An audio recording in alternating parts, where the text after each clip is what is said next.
Would you like to eat 5 hard-boiled eggs? No. What if I cut them in half and blended up their insides with a bunch of mayonnaise and mustard?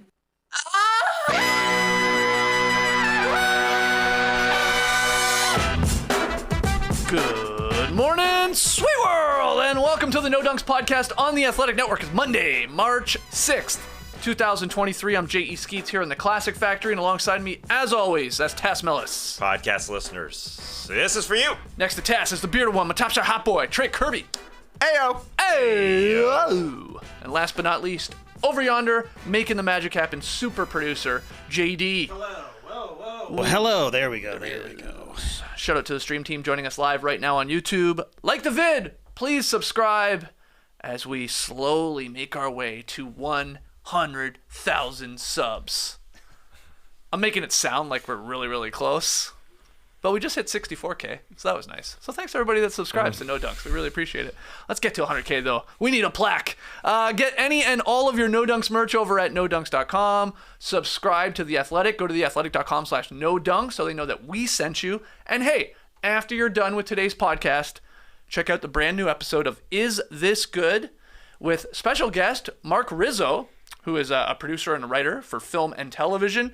He joins Mattio and JD to discuss hypnotists, unconventional excuses for not making your bed, the best sports movie tropes, watching sex scenes on an airplane, and so much more. Is This Good? It has its own YouTube feed, its own podcast feed, so just search for that.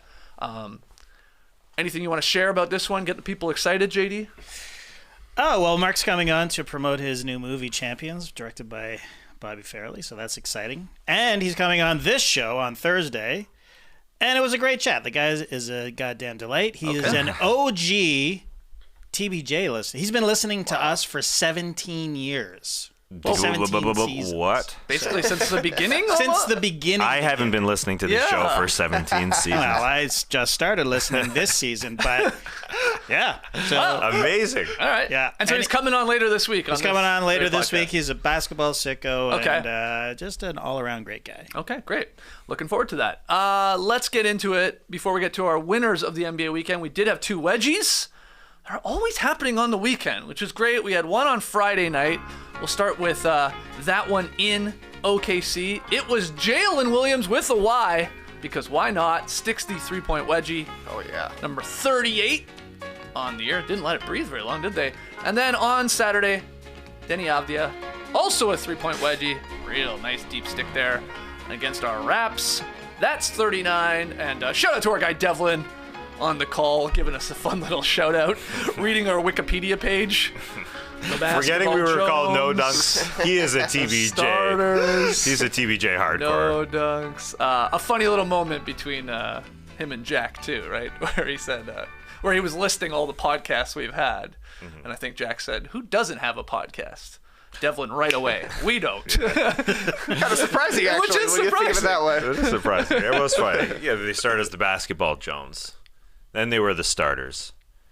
Damn, what's their name? Yeah. Oh, they have a podcast now. Yeah, that's right. Who doesn't have a podcast? Well, you. That was a quick line by Devlin. Jack doesn't have one. No. It could be called Hello with Jack. Let's go. Let's go, Jack. Yeah, sure. You can He's put got it, a lot to put talk it about. under the No Dunks umbrella. We could do that. Get over here, Jack. No garbage in here. Get that garbage out of here. That's not bad. Well, I was trying to stick with the no theme. We always Right. Yeah. Well, there's a segment. here. A segment at the end of the show, something he hates. Like people do. Get that garbage out of here. Done. Let's get. Hold on. We gotta get Jack Armstrong on. Is This Good? Yeah. That'd be funny. That would be good. All right, so let's get into it. I feel like there is a ton to talk about. The basketball was great this weekend. We had a lot of entertaining games. So let's start with the winners. TK, you're up first. Who you zeroing in on? Easy one. Easy winner of the weekend. Phoenix Suns. They played on Friday. They dismantled the Bulls. The only thing that really came out of this one was a bunch of clips saying, what do you do? How do you defend these Phoenix Suns? The main one, a Chris Paul, DeAndre Ayton pick and roll. Ayton is rolling down the lane. KD on the opposite wing. Devin Booker in the opposite corner. Vooch in no man's land. Kobe White helps down. Chris Paul, easy look to Booker for a corner three. Yeah. I mean, it's against the Bulls. No surprise. Booker finished with 35. KD went for 20, and how about 25 for Josh Okogie in that win? This was really all just prologue, though, for the game on Sunday. A Game of the Year candidate with the Mavericks. They've already got spice with the way things ended in the playoffs last year. You throw in the KD and Kyrie angle. This one completely lived up to a lot of hype. Yep. I know you did it chronologically, Skeets. Your most watchable games for the final 25 games of the season. I don't know if this would have been number one if we were looking at pure quality. But the stars came out to play, and it was awesome. 37 for KD, 36 for Booker, 34 for Luka, 30 for Kyrie, and the game came down to the final minutes. Pretty decent defense, actually, by Dallas. The first time around, they double, they get the ball out of Kevin Durant's hands. Ish Wainwright just wandering around out there, grabs the ball. KD gets it back. He's guarded by Tim Hardaway Jr. THJ stuck with him pretty well, but Kevin Durant's got the height on him, a little bit too small. THJ rising fire. That's cash for Kevin Durant and the Mavs. Still got a chance. Luka Doncic plays bully ball, sheds Okogie, pushes him off 100%, and then completely smokes the bunny. Yeah. Game over. Then the games begin. Yeah. Devin Booker starts pointing right at the floor where he thought Luka Doncic should have been called for a charge. He may have been saying that's a charge, which would be an indirect taunt, according to Tim McMahon. He may have been saying something else. Luka didn't like it. Suddenly we're forehead to forehead. Oh, yeah. Just like the olden days. Just like Dave Grisham in a elevator in Chicago for no reason. Oh, these two teams, they actually don't like each other. After the game, both Booker and Doncic were like, yeah, we don't like each other. Yeah, I we're love it. talking trash. It was cool. This was a great game. Yeah. Who knows if these teams will meet in the playoffs, but if they do, woo, spicy one. Just stocked full of hatred, even from the get-go. I don't know why Luka said afterward, it took Devin Booker 48 minutes to start talking. He didn't talk to the last few seconds. I felt like they were talking the whole game, or at least they were talking with body language, because Devin Booker, from the get-go, was into it. Everybody into it. Yeah. I mean, that was an incredible Sunday showcase, as they're calling it on Sunday afternoons. Back-to-back games on ABC were really, really great. Hatred is absolutely clear. Yeah, Devin Booker, I thought, came up with a big offensive rebound with 6 minutes left. Everybody was playing physical. This felt like the playoffs. Suns are just... My goodness. I love how they try and get DeAndre Ayton going at the beginning of games like they were doing against the Mavs, because they know Durant and Booker will get theirs, but let's get that guy going, get him involved. As you said, Josh Okogie, they have an incredible supporting cast. And Mr. Ish Wainwright banging home threes. Yeah. I mean, if that's happening, then what are you going to do? That's going to have to happen, I think, in playoff games, because you leave saw them how the open. Mavericks played them. I mean, Yeah. that's the strategy, but they're going to be wide open. They got to knock them down with some decency here, or a decent clip. Yeah, and Chris Paul also can just sort of chill out for 3 quarters, like he did in this game. Yeah. It's great. We know, as guys in Chris Paul's age bracket, it takes some time to get going. So for 3 quarters, you chill out. He didn't have a 3 in the first 3 quarters, and then all of a sudden, he can't carry a team. But if he's asked in the 4th quarter to produce, when you got a number 1 and you got a number 2, they should be all right. He had a couple big threes there down the stretch, 8 points in the 4th. And the chatting all game was just so hilarious. Chris Paul, Well, chatting with each other, and God, these two teams talk to the officials Oh my so goodness, much yeah. too. Yeah, that's what it they is. never stop talking. these Luka two does teams. not. Yeah, well, We both know are that. brutal. Yeah. I thought Chris Paul's fouling of Luka was pretty good, because he doesn't foul him to stop his shot or alter his shot. He's the perfect a-hole, the perfect menace. Like fouling him before he starts his rise in his shot, just so he's got something to think about, hit his sides of his body or whatever. He was doing that to Luka. Perfect Chris Paul. And Devin Booker follows suit. It feels like a team that you would just hate to play in the postseason because of those reasons. Are they deep enough? It feels like it. When Durant and Booker are taking the pressure off, right? Like the rest of these guys, I feel like can follow through. So wonderful stuff. Yeah, that was a really entertaining game. Yeah, will we see them in a first-round series? It's so jumbled up. It's possible, right? It could be a 4-5. I guess in theory it could be a 3-6. I'm talking here between the Suns and Mavericks. They maybe don't even see each other, unfortunately, because that's all what... If you don't care about either of these teams, like if you're not a fan of the Suns or you're not a fan of the Mavericks, you want to see this. We want 7 more hopeful games of these two teams hating each other. It's refreshing that That's two awesome. superstars Yes. don't like each other, and they make it very clear. That makes for more entertaining basketball. It just does, especially when they're elite players. Especially when they're elite players, and I saw a stat going around that 40% of Mavs games have been decided by 5 points or fewer this season. Jesus. So every game is going to be close with them. And like you're saying, Skeets, the Suns are great, but they're not perfect. There's always going to be the guy who has to take the shots. Okogie was 0 for 8 from 3. Yeah. Torrey Craig was 1 for 4 from 3, but then Ish Wainwright was found money last night. Yeah. 4 for 5 from 3. That really changed the game.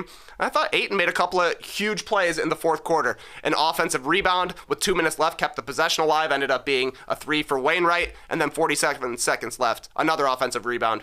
A putback right there. He was basically making his impact as a roller and on the glass, which was, pretty sweet for DeAndre Ayton. A lot of teams, Chris Paul, DeAndre Ayton pick and roll would be their number one thing. And that's all they would do because they wouldn't have 2 30-point-per-game scorers just hanging out on the other side. But for him to kind of say, after the way last season ended, after the drama this season, to accept his role and be like, I'm the roller rebounder guy again. Not what I want to be, but I'm going to do it to my best ability. Came through in the clutch. Good stuff for Phoenix. And that's why they pass him the ball at the beginning of games, so it pays off at the end. Just make him an engaged big man. That's Bill what they. Cartwright. That's what they have to do, and he'll jam it home at the beginning of games because he's going to get so much space. Just keep dishing it to him, even if it hits him in the face. You have to just keep passing him the ball so he's engaged the rest of the way, and it works. You say that us, casuals who aren't fans of either team want this for sure. But in the end, there are going to be a lot of fans who hate both these teams because they do talk to the officials. Because they talk so much. Luka talks on makes that he's pissed off about. I wanted an and 1. I want an and 2. I want an and 3. He literally complains. Chris Paul every is single he's a possession. snitch. I mean, he's pointing out everything. It's crazy. That was the craziest one, man. To the point where they had to look at every camera, but no camera could figure out if there was a fifth guy on the court. They're like, sorry, man, your snitching has gone too far for cameras. He was snitching in 8K. We don't even have those yet. Yeah, that was the one part of this game that sucked. There was that delay that took so long. It was like, come on, this is so much fun. These teams are going at it, and it's like, just deflates the whole thing. But in the end, 4-point victory for the Suns there, and they are a winner of the weekend. That's a good one. That game just alone, a winner of the weekend. Tass, let's keep it going. What do you got?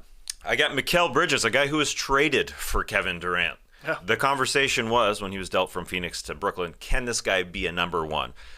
Well, let's salute him right now because he has been really, really good for the Brooklyn Nets. Let's dig in. Can he be a number one? Well, 9 games with the Nets, 4 of those games, 30-plus points, and 2 of them came this weekend. He only had 2 30-point games during his 365 games with the Suns. That's surprising to me. Kirk Goldsberry with that stat, thanks to Kirk. 2 of them, again, happened this weekend. The Nets were down 28 to the Celtics on Friday. All of a sudden, they came back. A ridiculous comeback, the largest comeback this season, led by Mikal Bridges. He had 38, 10, and 4. So can he be a number one? He's really good at finding his way into the lane, no matter what. He can get up into the lane, couple dribbles, rise up. He's longer than everybody. And if somebody takes away that shot, he's getting better at stopping, pumping, whatever, and getting to the rim if he has to. And there's so much ball movement, so much player movement as well with this Brooklyn Nets team. Jacques Vaughn's got a lot of movement going on. Plus, Mikal Bridges has just been so good at moving off the ball, cutting off the ball his entire career playing with the Phoenix Suns as a third option. He's going to get those shots. He's going to get a lot of attempts. He doesn't have the wiggle to be a real number one guy, I don't think. But because there's so much movement and because he's a secondary creator, I think he can clearly be a number 2 if we're going to assess. Number 2 on a great team because he's just getting so much better at getting in the lane. And a lot more of his attempts are now the unassisted variety. He is, kind of called upon to be a number 1 guy. So, yeah, he's just getting a lot better, a lot more confident. He's so confident that when he was traded for Kevin Durant, they asked him, "Who's your favorite player growing up?" He said, "Kevin Durant." A lot of people would not have the guts to say that. They would try and keep that in. But anyways, he's getting better. And then Charlotte on Sunday, he had 33 and 8. He's averaging 26 points per game with the Nets, 53% from the floor, 50% from 3, and 6 boards. Nets are holding on to that 6th seed, which is slightly surprising since they traded their best player, but they are holding on because of guys like Mikal Bridges coming into their own and looking awesome at times. He will have some games where he kind of has a dud, but he's getting better. So yeah, he's really growing into a guy you can count on to make a good shot or make a good play. That's a great one. I'd like to do a first here. Instead of winner of the weekend, I'd like to give a winner of the week to the New York Knicks. Okay. Tommy Beer, one of the greatest named people on Twitter. Tommy Beer broke it all down. This was the Knicks week. Okay, back to Monday. Tatum rage quitted in a blowout win over the Celtics. Remember that? He sort of got himself tossed there, first time in Tatum's career, because the Knicks have the Celtics number. We'll get to more of that in a second. On Wednesday, Brunson had 30 points in the first half in a beatdown of the Brooklyn Nets. Took care of business there. Then on Friday, we got the double bang game winner from Julius Randle to beat the Miami Heat. I talked about it on Saturday's little bonus podcast. Just a wild broken play, an unbelievable shot. Breen gives us the double bang. And then on Sunday, it's once again the Knicks and Celtics. Immanuel Quickley finding out, hey man, you're going to play a lot tonight. No Brunson. They found out like 90 minutes before the game. Sore foot. So Quickley, all right, here's your opportunity. He scores a career high 38 in a double overtime thriller in Boston. He shot 15 of 28, 8 boards, 7 assists, 4 steals, 2 blocks, just 1 turnover in 55 minutes because this thing just kept going and going. And that's the New York Knicks' 9th win in a row. 2nd win over Boston in basically 7 days here. That's not a winner of the week. That's a winner of the week. The Knicks, bing bong, are on fire right now, and they do appear to have the Celtics number a little bit. In winning, I think, for the 3rd time here 3-1 against this team. Yeah, 3-1 on the season. So good stuff here. And it's fun that they're like, I don't think they're going to win the championship. I don't think they're going to the conference finals. I do think, and I talked about this last week, I think the goalposts have moved on what's a successful season now, and I think it is, we got to win a first-round series. With Randall, Brunson, Hart coming in here and just the way we're playing under Tibbs, that's the goal now, and that's exciting to have some expectations for this team. And we got a double bang. We did get a double bang. That was a crazy possession. But the big takeaway from the double bang to me was that you saw a lot of Knicks fans saying, this doesn't happen to us. like a broken play that works out perfectly for the Knicks doesn't usually happen. Super impressive. Skeets, you listed off all these games this week. Immanuel Quickley played every minute of all of those games. That's wild stuff. I'm joking, but literally yesterday, he checked in with 10.5 minutes left in the second quarter after playing the whole first quarter, and he never came out again. Afterwards, Tibbs says, that's my guy. And when he says that, it means you're playing all the time. He's Jimmy Butler. He's Luol Deng. He is going to grind him down. But that's okay because right now, Quickley is happy to be playing because he was sitting behind Evan Fournier last year. So this is good stuff. Quickley is super fun to watch right now. He really took over, I thought, in the second half of his gigantic chunk of minutes there, to the point where when Julius Randle was trying to throw the game away, when the Celtics were just sitting on his spin move and getting it every single time, I was like, what are you doing, man? Yeah. Just give it up. IQ is cooking right now. RJ Barrett also had a really solid game. Conference finals isn't out of the picture, I don't think. Could sneak in there? It all depends on matchups, but they can beat a lot. They can beat any team under them right now in the standings, I do believe. I think they can beat the Cavs. And maybe they would give the Celtics a run. They play the Celtics very, very well, at the very least. They play defense, and if they're hitting threes, they definitely got a chance. So it'll be determined by matchups, but man, the Knicks are rolling right now, and they're fun to watch. I hate it. I loved Randall's quote after this one. He said, talking about Quickley, calls him Quick. I like that. Quick plays with a lot of joy, a lot of passion, full of energy. Everybody else was getting tired, so it was great. And there was a lot of truth to that. If you watch this one, it was like, this guy is just not tiring. Everybody else seems like, okay, we've played enough here. The Celtics especially, they've had a weird weekend. You could probably have them as a loser of the weekend with giving up big leads and stuff like that, but not Quickley. He had all the energy in the world, Tasmelis. Looked great. He did. He does every game. And that's why this team is the best team since the Melo years. It's way better than the 21 team. They're better than that team that played with Trey there. Trey played with his food at MSG. And, they won a playoff series a mere decade ago. That was the last time it happened. So, that's the goal. And why can't they do it? They're so together. They're so together, and now they've got Brunson, I think, is the biggest thing. Mm-hmm. Although Randall hits the game-winning shot without Brunson. Brunson is the rock for this team. Randall's crazy game winner on Friday night. It was Breen's 5th double bang of his career. Let's go through them just for fun. He had the infamous one where he called the Curry double bang versus OKC, where he pulled up from like half court and hit that one. A well-deserved double bang. Maybe a triple bang should have been on that one, because the other ones are sort of funny. We had Luka's game-winning 3 in overtime versus the Clippers in the bubble. That gave us a Mike Breen double bang. We had Marcus Smart's game-tying 3 in MSG. Sort of on a weird play where like Tatum fell in the backcourt and it found his way to Smart and he hit a 3 to tie it up. That got a double bang. And then we had an Eric Gordon game-tying 3 when he was on the Rockets versus the Lakers. Though people were saying this was the first Mike Breen double bang not on national television. All those other 4 came like an ESPN or an ABC game or something like that. Not this one. This was, the MSG network. But a crazy shot. It's a local double bang, huh? Yeah, local double bang. There's even categories within the double bang category. I think this one was a surprising double bang. I think to me, even though it was a game winner, he was surprised that Randall lost the ball and then hit that shot. Oh, that's what elicited the double bang. You get a superstar half court shot, Steph from half court. Okay, just an incredible play. But yeah, there's the superstar play and then there's the surprising one. And I think Marcus Smart may have even fit into that category as the surprising one. That's the one that didn't need it. I'll tell you that. It's like he just hit a wide open 3. Eric Gordon too. Yeah, Eric Gordon's at least was more of the surprising variety because he does like a weird like pump fake and he's trying to lean in. It looks strange that it went in. Smart's is just like literally a game tying 3, and Breen was excited. So anyway, those are your 5 double bangs. There's only one in my heart. The Curry. Yeah. That's why could have been retired. Can we go? That's why I want to go back and like edit in a triple bang. Triples are best. Triples are best. Triples are best. It'll happen. It'll happen. I mean, we were close with the Embiid 75-foot shot. Like, he hit a bang on Tatum's make, and then completely shocked that Embiid made it and just yelled. Yelled noises. Just fine. Which is what I would that could have been a triple bang, though, because he could have banged for Tatum and then double banged for Embiid. Would that count? Two different players. I would count it. Within that quick window, for sure. A couple of seconds, No time or anything. All right, let's keep it going. Let's do another round. Winners of the weekend. Tess.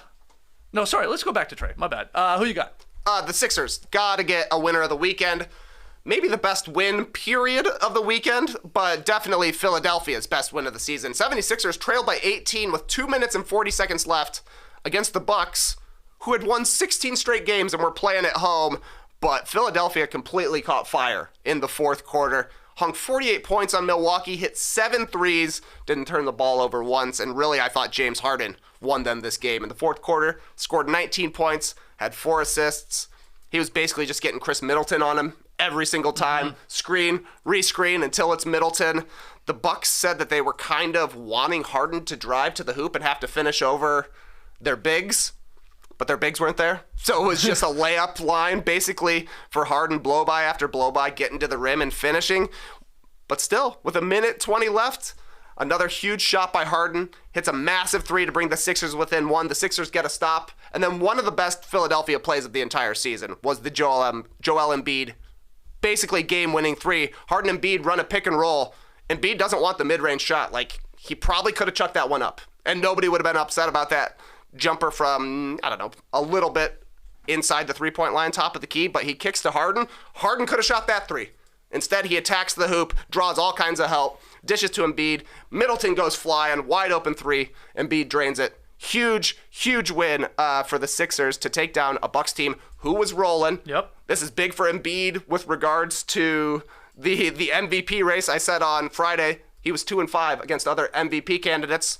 Now, if you want to spin it, 3-5, and 3 of the losses came against the Boston Celtics, so 3-2 against the other teams. But you're seeing Philadelphia come back from a big deficit. That shows resilience. And then the poise and the patience to actually get a great shot to win it. I thought that was super impressive by Philadelphia. They're turning on at the right time.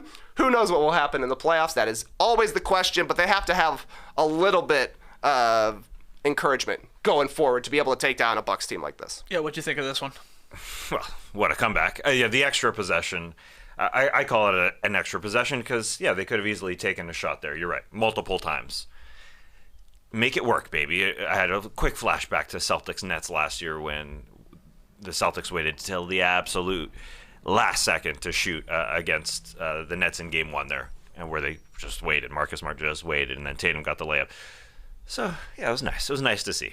Playoffs, can't wait. I also thought when Grayson Allen couldn't miss there in the third quarter and the Bucks were rolling, I was like, okay, yeah, this is going to be another one of these sort of like bad Sixers loss. But to put up, what'd they put up? 48 in the fourth 48. quarter against a really good defensive Bucks team. That is quite the statement. I think they needed this one. I think that's the key thing here. Like, they needed this one for all of us, maybe their fans even, to be like, oh, okay, they could do this. Like, they can do it. They could do it. I mean, it's not going to be easy because they are likely going to have to go through two of these like juggernaut teams in the Eastern Conference in the Celtics and Bucks if they were to go all the way to a finals. But you got to at least prove that you can beat them and hang in these games where the other guy's on fire. That was wild. And you're right. James Harden's best game as a Sixer here. I mean, this was an He looks awesome good right now. game. Yes. He looks fast right now. Yeah, a little explosive James Harden here. And we just always have to say, let's see it in the playoffs. And Exactly right. That's where we're at with them, and that's fine. George Niang hitting 5 threes to sort of balance or counterbalance the Grayson Allen explosion there was huge for the Sixers as well. Yeah, a little blessing in disguise, I thought, that PJ Tucker went out in this one. Yeah. So they had to play Niang. When Niang is hitting, he can play against the Bucks. He can play like he can't play against the Celtics. They're too fast. But the Bucks, that's an old, slow team. So Yeah. Niang can play. And when his shooting's out there, you can see there's a ton of space inside, and that's how Harden was able to just kind of carve up Milwaukee. That's why it's not a brutal matchup for the Sixers because the Bucks play so slow. So it's like that sort of works for Embiid. That works for Harden. That works for a guy like Niang. Like, they're fine playing that way. Maxey, like, there's explosive, like, sort of fast break guy, but outside of him, they don't really have anyone that really can play that way. So it's they're probably fine to at least match up with them in theory, though. I think most people would still have the Bucks in a potential Game 7. Yeah, But it is about matchups. Yeah. You're right. Yeah. They match up better. Taz, who you got? The Minnesota Timberwolves. Looking a little like the team we expected when they made the Rudy Gobert deal. They are now up to 10th in defensive ranking. And I like them sort of as just an oddity in the NBA because they win with defense in a league where everybody scores. Yeah, they can score, and for sure they scored this weekend, but they are a little different because they just grit it out. They got it out against a lot of teams. This is how John Krasinski wrote it. I loved how he wrote it here. As they stayed at a 5-star hotel in Beverly Hills for 5 nights this week, surrounded by the glitz and glamour of Tinseltown, the Timberwolves have reached down into the gutter to find the rugged defensive tenacity they appeared to lose some time in February. They've won 3 in a row, all on the road.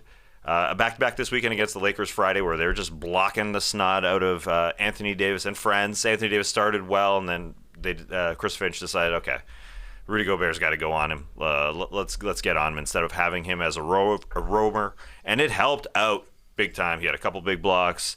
But everybody on this roster, it's a gritty bunch. Anthony Edwards had a huge block on Rui Hachimura. Jaden McDaniels had a block, as you expect. Mike Conley, who came over at the trade deadline, said everyone can play on this team. When we want to get down and dirty, we've got a lot of perimeter players, as I mentioned, Edwards and McDaniels to throw on guard so Conley can do other stuff because he's getting a little bit older, run around screens like he was this weekend. Torian Prince, Nickeil Alexander, who's playing now, Austin Rivers. And then you got your bigs to take care of business. So Sacramento in a back-to-back on Saturday, playoff environment. Really great. De'Aaron Fox against Anthony Edwards. And it looked like the game was slipping away late in the third from the Wolves. Anthony Edwards on the bench, but Nickeil Alexander-Walker, not a throw-in in the Mike Conley deal. I'm surprised at how well he's playing off the bench, change of pace guy. He had 16 points, 5 assists, no turnovers in this game. Hit a couple big shots down the stretch with Anthony Edwards down. He just settled things down again, no turnovers. I can't believe these stats for the Canadian. He's hitting 52% of his threes since joining the Wolves, 12 assists and only 3 turnovers, played 17 minutes the last 5 games, just steady off the bench. Nice. And then they went to their star to close it, Anthony Edwards, a couple big buckets, 27 points. Yeah, they put up a monster game. Conley had 24 points after not playing well. Actually, this week, Mike Conley said he didn't pick up a basketball on the team's off day in Los Angeles, instead going through mental exercises to visualize the ball going through the basket. Wow. An old guy just saying, I got to get my mental right, not touching the ball. It came through this weekend. Yeah, they did hit 23s, hit 60% of their shots against Sacramento. a great up and down game. They sit 6th in the West, which at the beginning of the season you'd say, well, that's what we'd absolutely want at the bare minimum after trading for Rudy Gobert. But because they started slowly, it's decent. If they make the actual playoffs, I think it's a decent year. And they hold tiebreakers over the Clippers and Mavs, who are now 7th and 8th, so they could very well make the actual playoffs here. And again, I think that would be fine when you come back, when you look at it, after again that bad start. We'll see what happens with Karl Anthony Towns. I was gonna say, and they're missing like a 2010 All-Star caliber guy, and that will be like the big question mark is fitting him in, and it didn't look all that great with Gobert. But like, what's the status on this guy? When is he coming back? It's soon-ish. It's not this week, but Okay. I think it could be next week. Okay. I think he'll sort of just slot in. It's Anthony Edwards' team. Last second shots, those are his shots. There's no doubt. I think Karl Anthony Towns will be sort of the number 2-ish guy. I think he is that type of personality where he doesn't have to be the guy who shoots all the time. We'll find out hopefully soon-ish, as you called it. If it's pretty Cat soon. is back. Well, you brought up Anthony Davis because they did lose there over the weekend. The Lakers did to the Wolves, and the Wolves deserving of a winner of the weekend. But AD, I want to show some love, especially on Sunday, where I thought he dragged the Lakers to a win over the suddenly healthy Golden State Warriors with Steph Curry coming back. AD on Sunday, 39 points, 8 boards, 6 assists, 2 blocks, 12 huge fourth quarter points in a close game against the Warriors. He came out aggressive in this one. In the first quarter, I thought he was torching Looney, attacking him, very comfortable against him. And he's playing really well here without LeBron. He's averaging basically 30 and 14 in games without LeBron and is up to 35 points over his last 3.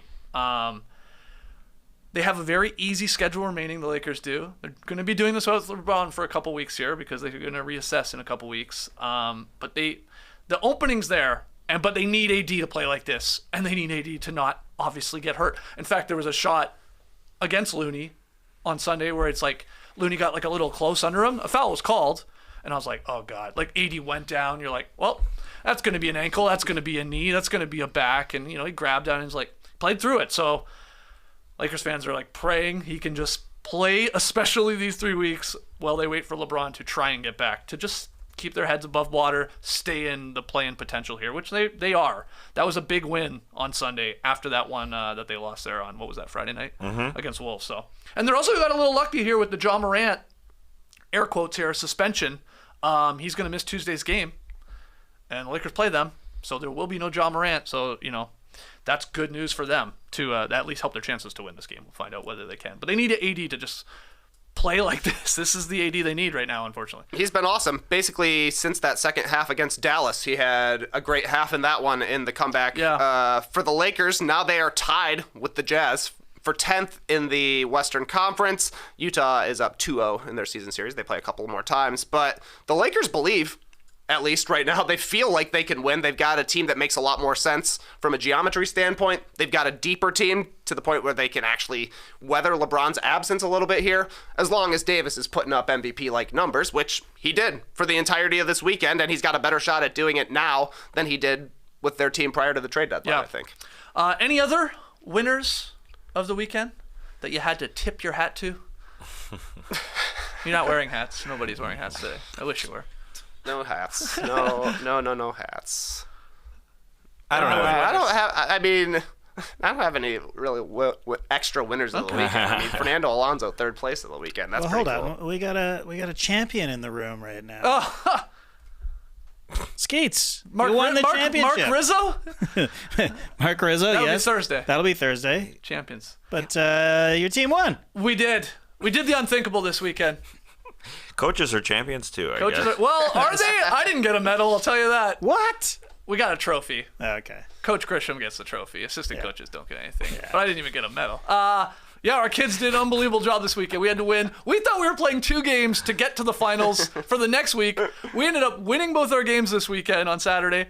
And then while we're all leaving the gym, all right, see everybody next week. You guys are playing again for the championship right now. They're like, don't come back next We week. had to be like, we were like on the phone trying to call like one of our better players who had already left. It was like in a van somewhere. Get back here. We got another game. And then we won that. So we won all 3 games. and the kids were ecstatic, and it was pretty fun. So shout out to all the kids on our, I guess there's 7 and 8 year old YMCA basketball Nice. team. Yeah, 8 and under. Did the team have a name? Okay, I'm glad you asked, because I don't think so. And we changed whatever when we would put our hands in to do like a little like team, huddle. Yeah. It was changed all the time. It's like literally like, all right, what are we saying here today? What are we running? I guess we were Team Grisham. I had heard we were Team Hawks, but I heard other teams were Team Hawks because everybody gets like Hawks jerseys, Yes, like yes, they reversibles. do. So I don't know. We're just champions. That's all I know. And it was fun when we took the kids to a G League game later that day, and they're all wearing their medals, getting on camera. Got to shoot around on the floor after. There you go. That was sort of cool. What a day. What a day. What a day. Let's take a break. When we come back, we'll get to losers of the NBA weekend. Don't go anywhere. You guys want to know something that's real that sucks? Uh-huh. University of North Carolina is on the verge of becoming the first preseason #1 team to miss the tournament in men's college basketball history. They went to the NCAA championship game last season. They brought back a ton of vets. They recreated an old Sports Illustrated cover. Then they lost a ton of games, including twice to Duke. Unless they do well in the ACC tournament next week, it's over for UNC. Shocking. That's real. It sucks. You want to know something that's real and doesn't suck? Hit me. Neutral. Hello. Neutral vodka seltzer has arrived, made with simple ingredients like vodka, seltzer, and real juice. Neutral tastes good. Real good. So good you'll never want to drink another artificial tasting seltzer again. After Neutral's light and refreshing taste shows you what a vodka seltzer can be. Try Neutral vodka seltzer in a variety of real flute flavors. It's hard to say. Real fruit flavors. No, All right. Try again. We got real fruit flavors. Nailed it. Not flute favors. That's when you let your friend play the flute. This line doesn't make sense anymore. Lemonheads and crayon hunters rejoice.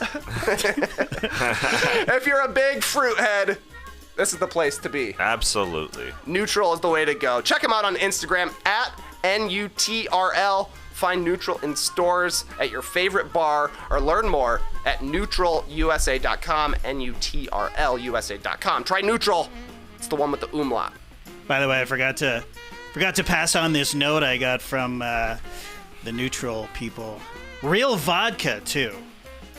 Oh, They're like, hey JD, could you also say there's real vodka in it, not just real fruit?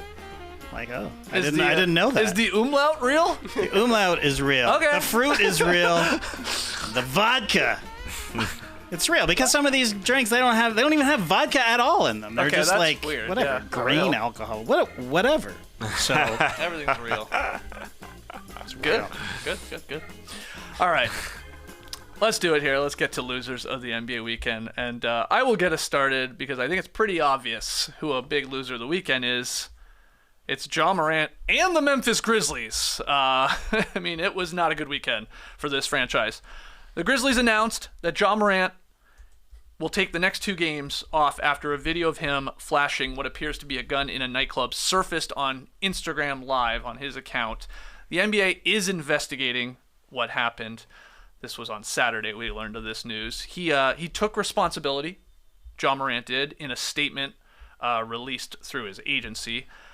But this, as we've gone over sort of already here, just the latest issue for the 23-year-old superstar. Last week, he was the subject of a Washington Post report, which outlined multiple off-season incidents, including one in which Ja allegedly punched a teenager playing pickup basketball at his house, and another in which threats were allegedly made to a mall security guard.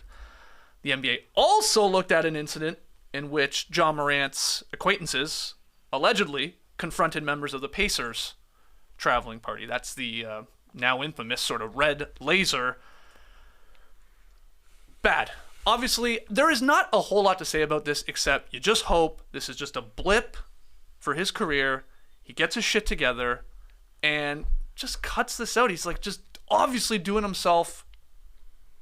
only doing harm to himself and to his family and his bags and his franchise and all of that. That's all it is. And I thought Jalen Rose, if you haven't seen that clip of him talking about it, basically saying like Jalen Rose, like, I was Ja Morant. I speak from experience of dumb stuff like this, why I did it. Yeah, you're young, you make mistakes and all that, but it's how you then obviously improve and learn from it and become a better person. So we don't, again, this suspension or whatever you want to call it it's a little like, it's different than we usually see, right? He's just away from the team. So it's not an actual suspension. Yeah, but it's a de facto suspension. Yeah. And it's the team saying it rather than coming from the NBA. Yeah, so yeah, that part yeah. is different. The team has talked to him, and they've, whatever it is, agreed upon or decided that at least 2 games is where Ja Morant has to. That's the bottom line here, or the baseline, I should say, because it could be a lot longer. And we say, well, let's hope it's a blip. I mean, we talked about this on Friday after the reports came out from the Washington Post. Multiple blips are happening, one after the other. So, yes, he has to squash this, and I think the bottom line is, having a gun is not a flex. And although it sure seems that way in public life right now, there's a lot of people flexing with guns, and that's obviously not the thing to do. So let's hope things get cleaned up in Ja Morant's life. So within basically minutes of learning that Ja Morant was going to, miss these next 2 games, the Grizzlies also lost Dylan Brooks due to a suspension for technical foul accumulation, so that for 1 game there. And they lost backup center Brandon Clark for the season due to a torn Achilles. Clark, if you don't know, a great player for the Memphis Grizzlies. He was like their leader in true shooting percentage. He's one of those PER guys, per 36 superstars that comes in and just puts up numbers. So he's gone for the season. This Brooks thing, he's hit with the 16 technical threshold there. For every second technical he gets, he will miss a game now. The way Dylan Brooks plays, it's not unlikely that he maybe misses another one down the home stretch here. It resets in the playoffs and all that, so I'm sure he'll be fine come that time. But, they also lost both games this weekend. They couldn't crack 100 points in a loss to Denver on Friday. They couldn't stop the Clippers on Sunday, 135-129. And they only hold a 1-game lead over the Kings for the 2nd seed in the Western Conference. A very overall bad weekend for the Grizzlies and Ja Morant. It goes without saying. Yeah, definitely a low point for Ja, and for the Grizzlies, they obviously go as he goes. They carry his attitude on the court when they're playing. And Tass is right. We've heard Ja Morant stories basically for a month straight at this point, starting with the Pacers thing. So it just seems so immature to me that after every one of those stories, coming from his team nothing was found, right? There was no corroboration by the investigations. So to be flexing a gun on your own Instagram live was just, it seemed a little bit like trolling to me. And it's like, what are you doing at that point? Yeah. The silver lining, I suppose, is that nothing tragic has happened yet at this point. So it really can be a wake-up call for Ja, for the Grizzlies going forward. Like, we are concerned with way too much stuff that ain't basketball right now. Yeah. They need to get back on the path of being a badass team on the court only. And we'll see if they can. Hollinger has a great article up on The Athletic, and one line that stuck out to me is like, Memphis has to deal with the first genuine adversity of their rebuilding program here. The growing pains of a team that needs to grow up is, again, what Hollinger wrote, and I think is spot on here. And this is a team, they won 56 games last year. Ja Morant was rightfully becoming the face of the league. Obviously, the Nike shoe deal. Like, he's a superstar. We've said a million times on this show, he's one of the must-watch guys in the league. He does things that no other players do. And so for him, like, where it looks like you're just doing this to yourself because you're trying to be tough or whatever you are, whatever issues you're having. Is it the people that you're surrounding yourself with? Is it, like Jalen says, you're the leader. You lead the way with all this. So don't, maybe quote unquote blame. It's the people around you, even though they go hand in hand. Whatever it is, I do have high hopes that like he'll sort of cut this out of his life, I think. And again, it can just be a good learning experience. And he goes on from there and has, I assume, a very, very long, incredible career here. And maybe even it starts very soon, hopefully, for the Memphis Grizzlies. Because, like, they won't now, for sure, with all of this off-the-court stuff, but they're a damn good team when fully healthy. Like, really good. And yeah, people want to, like, all this stuff that's happening off the court, then they say, oh, look how they hold themselves on the court. And so, like, they link them two naturally together, which I guess, sure, if you can. but you don't need to either. Like, you can play with some. This is basketball. Like, playing with a chip on your shoulder, that can work out in your favor. Having some confidence, even if you haven't won anything yet. So we'll see. Yeah, absolutely. The term that was going around this weekend was tone deaf. Absolutely tone deaf for Ja to be flashing a gun. At the same time, it's beyond that. This is real life. I mean, we just can't have guns just floating around. There's too much.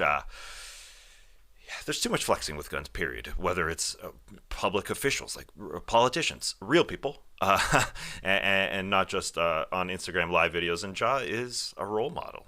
Yep. So it goes well beyond Shannon Sharp and talking trash to him and this image and aura of the Memphis Grizzlies being trash talkers, and it's real stuff. And so I'm glad Ja is taking this seriously. It sure seems like getting away from the game, coming out with a public apology, because the Grizzlies' attitude and Ja's attitude has been, we do what we want type thing, and now some self-reflection hopefully happening.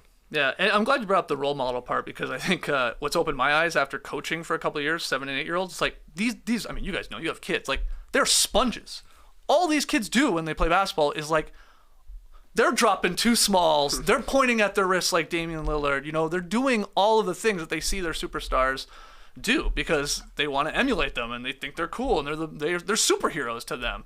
And it can go too far if, like, this is considered cool in their eyes and stuff. Like, no one wants that. Like, you think kids are smarter than that too, but they do look to them as their role models, obviously. So yeah, we'll see. We'll go from here with the Grizzlies. Let's keep it going though. Any other losers of the weekend, maybe in the more light-hearted categories? Yeah, here we go. A little lighthearted. Giannis Antetokounmpo. You could call him a winner for this. Giannis can get away with getting a triple-double that he did not deserve whatsoever, because he's such a nice dude. He's the nicest guy who stole a triple-double in NBA history. It's a real Ricky Davis situation. Bucks, Wizards. Giannis sitting at 9 boards. He's actually had 23, 13, and 9. 12 seconds left in the game. Wiz down 6. They chuck up a shot. They miss. Giannis grabs the defensive rebound. So that was his 9th rebound, actually. Yep. And he goes to the other end. Wizards decide not to foul. Yeah, game's over. Yeah, well, they could have fouled. But anyways, it's pretty much game over. Decide it's done. And Giannis at the offensive glass, all the way at the other end, just says, all right, calculation here, 3 seconds left. I'll just quickly shoot it off the side of the rim. And since I'm so tall, it goes directly into my hands. 10th rebound. Clean.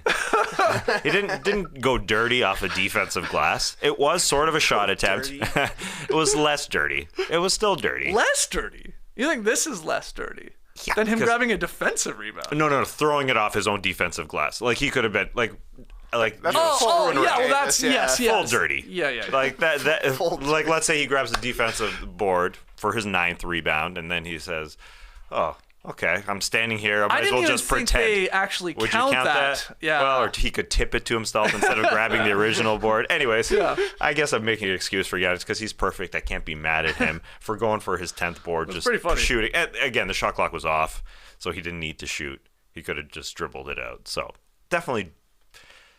Yeah, dirty, I guess, is the word, but it doesn't feel that way because it's Giannis Antetokounmpo, and he doesn't need a triple double. That's the funniest part. The guy just accumulates stats while sleeping. Right. Why does he need another triple double? Why does he need it?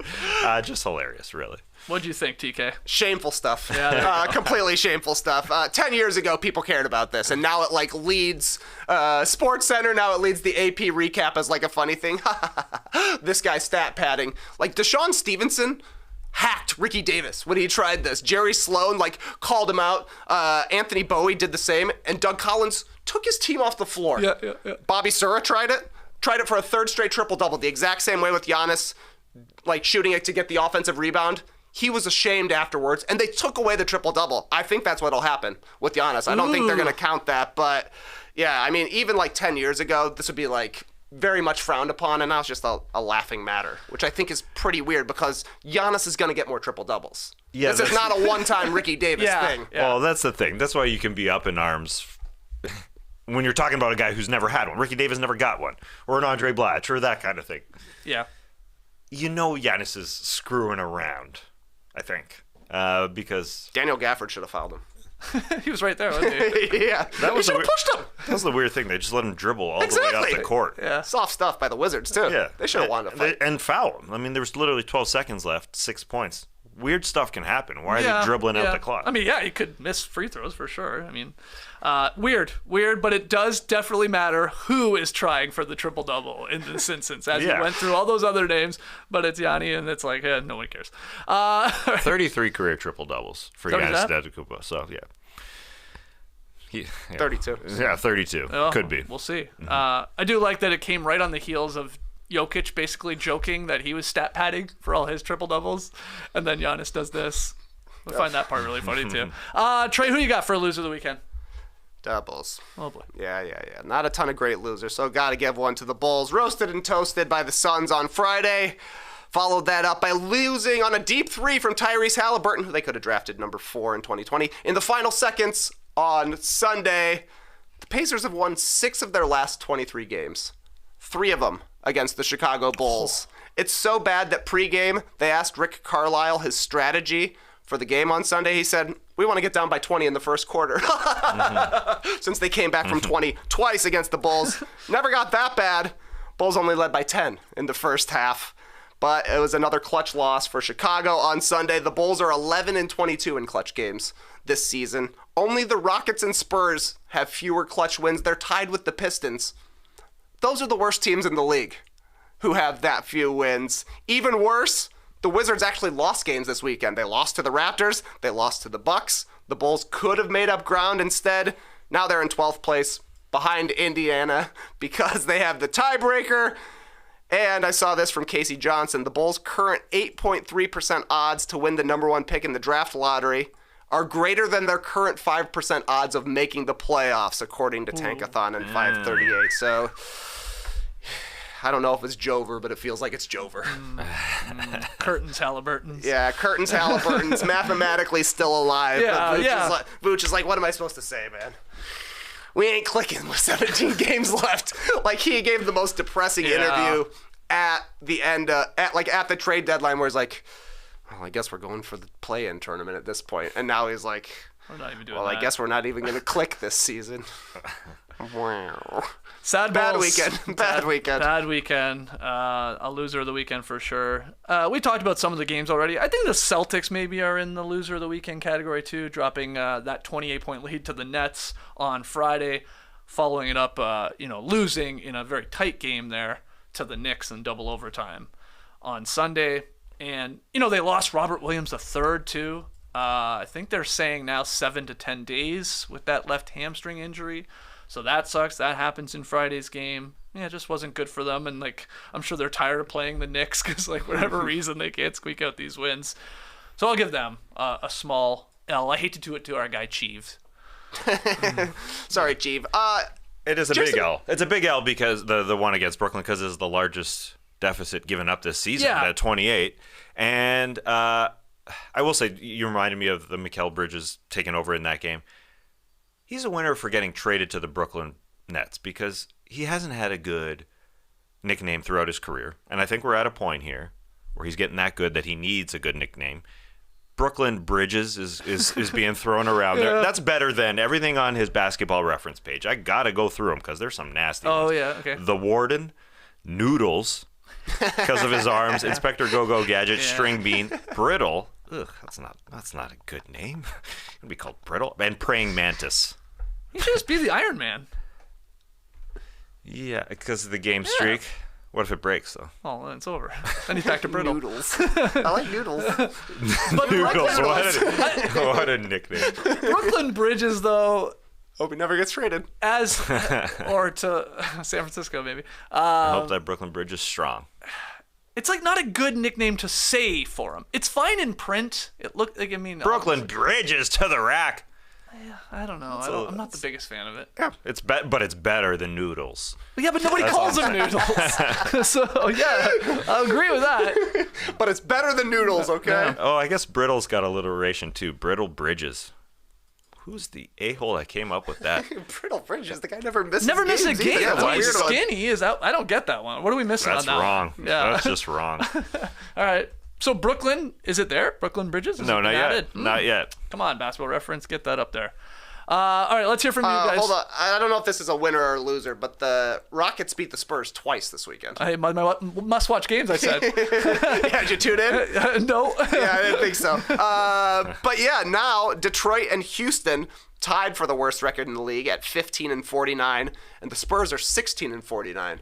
But it doesn't So matter. it's nice for the Rockets to get a 2-game win streak, but it's bad for them to lose 2 games in that. I guess you're right. It But doesn't really totally matter. matter as long as they stay Bottom top three. 3. Yeah. Yeah, bottom 3. Which Top they're going three. to. Yeah, they will. Quick spin. Charlotte is. Yeah, one spin. Here we go. Charlotte's too many games winning? ahead. 4 games ahead is too many. Detroit, Charlotte, Oh, they jumped in. Chicago. Oh, they jumped in. Whoa, that's a Portland. good spin Whoa. for you. Whoa. Yeah, that's a weird one. This would be a big-time loser of the weekend if Houston and San Antonio dropped to 5-6. Send it. Oh, jeez. Yeah, Yeah. that would be very, very bad. All right. Let's hear from everybody out there, winners and losers of the NBA weekend. Let us know there in the stream team, as I sure you are, or tweet at us at NoDunksInc. That's INC on the end, or leave them in the YouTube comments. Okay, pick 'em results. Friday night, I guess I'm a loser of the weekend. I cannot pick a game right to save my life. I had the Grizzlies against the Nugs. Denver covered at home. They won by 5 or more easily. And you guys got it right, so you guys are 2-1. I'm 0-3 in March. I need a dub here. What's tonight's game? Got a pretty good sked tonight, but I went with one a little deeper in the queue. The Pelicans visit the Kings. Kings are favored by 6.5 points. I thought that's chunky enough. I'll take the that's Pels chunky. to cover. They got some life. They just have to lose by 6 in Sacramento, who, coming off a loss to the Timberwolves, I'm sure will put up some points. That's why you guys have them to win by 7 or more. 6.5 points. That's a big line. It's a good size. Big line, especially with the Pelicans fighting for their lives down there in the 9th seed. 31-33. Ooh. Really funny to look at those records for like your 9th, 10th, 11th, 12th seed there in the Western Conference. Like 3-4 games below 500, Yeah. Some people want to get rid of the play-in completely. I think it was Gilbert Arenas was making the rounds there maybe over the weekend or on Friday, saying, why don't we let these loser teams in the play-in? I mean, the top 8 seeds in both conferences are 500 or above. Yeah. It's for loser fans like us. Yeah, Gil. I mean, right. I know. That's Go right, Raptors! Let's go, baby. At least we got one game against the Wizards this weekend. Okay, let's get to tweet of the night. Tweet of the night. Wow. Sometimes you don't need to overthink it when it comes to the tweet of the night. LeBron James, at King James, had 2 tweets that went hand in hand this What's he weekend. saying? Here's what LeBron was just decided to tweet to the world. Just woke up from having a dream that MJ and I was shooting the shit back and forth at the men's national championship game between North Carolina and Duke. Great vibes and epic classic game. This is his dream. It was a tie game, 94-94, 5 seconds left. North Carolina with the ball. My ass would wake up to use, second tweet here, the bathroom right before seeing the ending of that game. Face palm emoji. Happens all the time. Never get to the end. Always felt real as hell. LOL. GM, everyone. Good morning. Smiley emoji. Tweeting that on Sunday there at 11:11. What's the craziest basketball dream you ever had, man? Kidding, I don't care. No one ever cares about your dreams. Oh, I actually had an answer. I okay, had a let's hear dream it. recently that you shaved your beard. Oh, wow. Yeah, it was weird. I can make that happen. Yeah, exactly. You were looking like, 2015 Skeets in my dream. Cool. But I woke up too early to see if you grew your beard back. Oh, okay. Yeah. I always wake up too early when you're growing your beard back. What? Never get to the end. When LeBron is away from basketball is when he gets extra weird. I think when he has like these things where he's injured and he's not out there and like really locked in. This is when you get the zany LeBron. Right. And this is a perfect example of it. It's just a weird tweet. Epic classic Cool story, game. Oh, yes. Yeah, definitely cool story, bro. I was dreaming about UNC Duke. Terrible game. Blowout. Woke up. They were down by 20. Who cares? Who do you think won in the end? North Carolina. We had will the ball. never know. Why No. do you wake up? Why do you just hang out till the end? Bladder. Is he busy? I mean, he took his bladder. You think LeBron's got a small bladder? Is that what you're saying? I'm sure he drinks a lot of water. Hydrated, Yeah. yeah. He took his time with this tweet. That's a long tweet. That's a good point. It was actually formatted perfectly. The caps lock where he wanted them. Men's national championship. Yeah, Capitalized. that was a real Magic Johnson vibe to that part. Men's national championship game. Capitalized the right words. He put some extra work into this. He censored himself. Right. Threw some emojis in there. Score was in there. Time. Nicely separated with slashes. Tie game. Yeah. Tie game. Maybe it went to overtime. Yeah, it's possible. Yeah. He's becoming a writer in his spare time. Yeah, did he tweet this morning? If he hopped back into the game? Oh, Fell God. asleep Sunday night, woke up Monday morning. Turns out, classic finish as well. That is the goal. When you pop out of a dream just to try and get back in Oh, there. yeah, I've done Ooh, that yeah. before. Next to impossible almost, right? To get back Depends. into it. Oh, it's a skill. I think people. You can do it? Well, very rarely, but yeah, sure. My child woke me up at 2:00 on whatever night it was, the other night. Yeah. It was a boring ass dream I was having, but I tried to get in. I tried to, not tweet worthy, but I tried to get back into that dream. Couldn't. Kid. I'm looking forward to LeBron tomorrow morning tweeting about his fantasy basketball team. The only thing I could care less about, less than a dream. How's your team looking? Then again, I just told you we won a championship for 7 and 8. Yep. Though I was spurred on by my man JD. Thanks, JD, for that. I should have gave a shout out. You want me to run through all the kids' names? Give them a shout out here on the podcast. We got a lot of kids on our team. It might take a while. Want me to tweet it? Wow, tweet of the night. Okay, back. a live tweet of the night. Hey, shout out to Andreas, Yeah. Zara, Aiden, Caleb, Javid, William, Connor, Ella, Harper, who's like second cousins with Nick Claxton. Sort of cool. Sorta. Who have I said? Very cool. Put it in a tweet. Oh, God, I shouldn't have stopped. I was on a run there. Matthew. You got to name all of them. How many have I said? What am I up to? I don't know. Players are We got there? a lot, around guys. We 9 got a or lot of 10. subbing going on. I'm missing somebody. Oh, Josh. I think I got there. Nice. You think I was at 11 or so? Shoutouts are back. Yeah, I felt like it. Shoutouts are back. Hope you got all of them. Champions, Can you baby. check the roster? You don't want to. I know. Miss I know. one. I know. It's not easy, Tess. I mean, I'm with you. it's you got 2 kids, right? I don't You have barely 12 keep kids. track of them. Yeah. Holy moly! I think I got them all. Oh, I'm gonna feel really bad if we didn't. Okay, I'll say it tomorrow. say What do you? some- It doesn't say matter. some Come back. names. Well, come back. Braden? Well, No. I think I got That's a them. popular name. God, I'm just going through. Logan. Carter? No, you guys are just naming names to find out whether they're on my Alice? team. No, I got the 3 girls. I got Harper, Zara, and Ella. I think I'm pretty sure I got everyone. Good stuff. Let's call it there. It's a perfect way to end this podcast. We'll be back tomorrow, live at 10 a.m. Eastern. You'll find out whether I did miss a kid after I hear from Coach Grisham. So stay tuned for that. Highly recommend you check out the latest Is This Good podcast. It went live early this morning. It's up on YouTube. It's obviously or available to download wherever you listen to your podcasts. Search for Is This Good. Might have to put Matt Austin, Matty O, along with that. It's not in the optimal SEO optimization. What am I trying to say? It's like every Doesn't time I pop search up? for Is This Good, I gotta go Is This Good Matt Austin to get there. I had to. So do that, okay? Is what I'm saying. They do that. I mean, it's hard to find, but not that hard to find. No. Yeah. No. It's got a yellow thumbnail. It sticks out. It's great. It does. I believe I'm going on the new one. Oh, later this Wednesday. You're week. coming on Wednesday. With you, yeah. Nice. Do you know the topics yet? No, he rarely. He was complaining. He was like, "I'm out of topics." I'm like, "Have you seen the doc? There's done at it least all. 500 We topics." have in done there. it all. The season we 1 have of Is This decided Good? whether everything is good or not. You know how he is. And sometimes the stupidest topics are the best. Of course. It's like, yeah. Anyways, I have no idea what the topics are, but it's going to be fun. Okay. Yeah, what was the stupid topic you said on this week's episode? Stupid topic I enjoyed. You went through them there. Watching sex scenes on an Hypnosis, airplane. the That one's good. Sex Sex scene's a scenes. great one. Yeah. What else What did did I say? About? I can look at my notes here real quick. Yeah.